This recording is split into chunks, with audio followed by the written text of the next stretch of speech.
Congress. Congress of University of Clownship. The USA.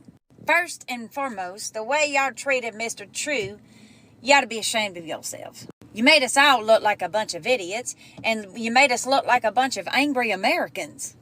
I cannot lie. I was so embarrassed by how that man was treated, and I felt terribly for him. Don't you beep at me!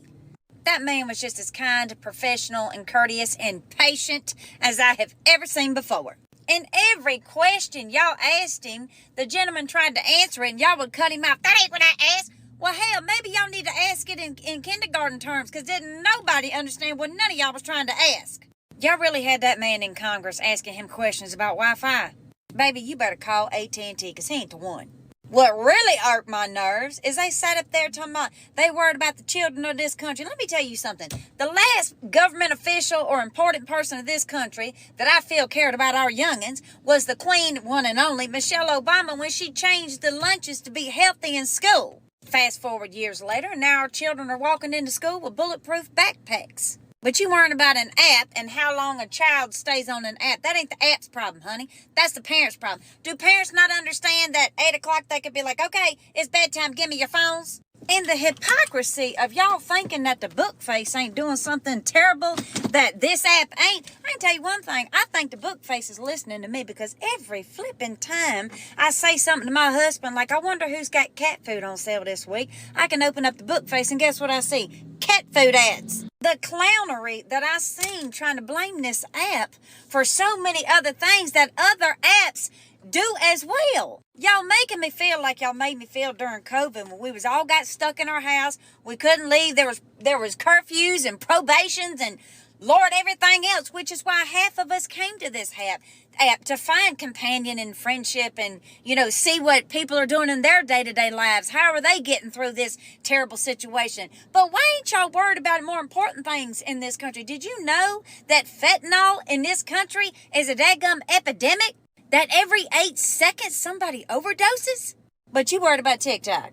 I'm going to tell you what I'm worried about. I'm worried about what got told to us. And what got told to us was, we're going to lower medication. I ain't seen any of that. Matter of fact, what I have seen was a lady on TikTok the other day that had to choose between spending $1,900 on her son's insulin or $800 on her rent payment, because next month it was going up from $800 to, again, $1,350. But now she can't afford $1,350 in rent. Why ain't y'all making it where these landlords or where these corporations cannot up these rents like this, $600, $700, $500? Y'all got people packing up their stuff and choosing to live in their vehicle because they cannot afford a one-bedroom apartment any longer. You want to talk about the food prices? People can barely afford groceries nowadays. A bag of chicken is $30. I worry about homelessness in this country, children going hungry in this country, because they are, all day, every day. And I don't know what in the world's gotten underneath your butt, but for the past couple of years now, y'all can't leave anything alone. Y'all can't leave nothing alone. Why? Leave the LGBTQIA alone. Leave the trans alone. Leave everybody alone. I fell out the recliner the other day when I heard that Tennessee was going to make it a clerk's job and responsibility to allow somebody to get married or not. Since when? Since when should anybody give a clerk an authority to take somebody's human rights away? You should be able to marry whoever the hell you want to marry. But y'all just been opening up all this stuff. You want to change this and change, unless you want to talk about Mississippi. I didn't think so, but you want to worry about an app. You want to worry about an app as if it is hard. They can have my data. I don't even know what data is, for goodness sakes. You ain't going to find nothing on my social media messaging except for recipes and who's got Crocs on sale for the week. Lord have mercy. I'm just so mad how they treated that man. Mr. Sue, if you ever see this, my apologies. We are not all like that, all right?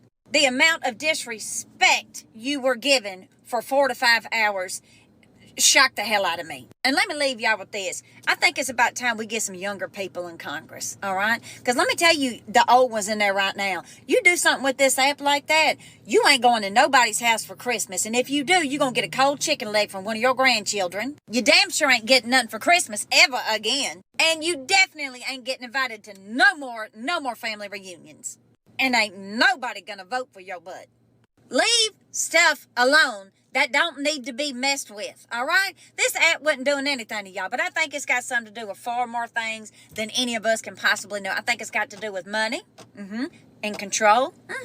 There are actual people that come to my page every day that suffer from agoraphobia, right?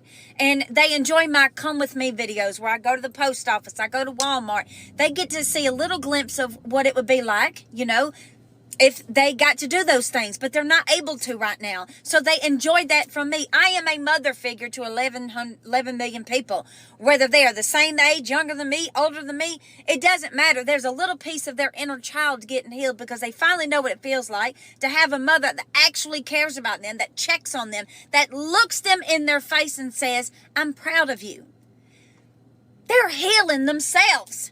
And you might think it's a dumb social media app, but it is very powerful in a good way. But y'all keep trying to poke at all these little things that you think is bad that no other app, that all the other apps are doing. The same daggone thing.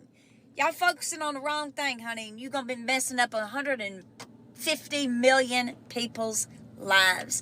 There are people that have grew their business on this account. There are people that have found their long-lost family members.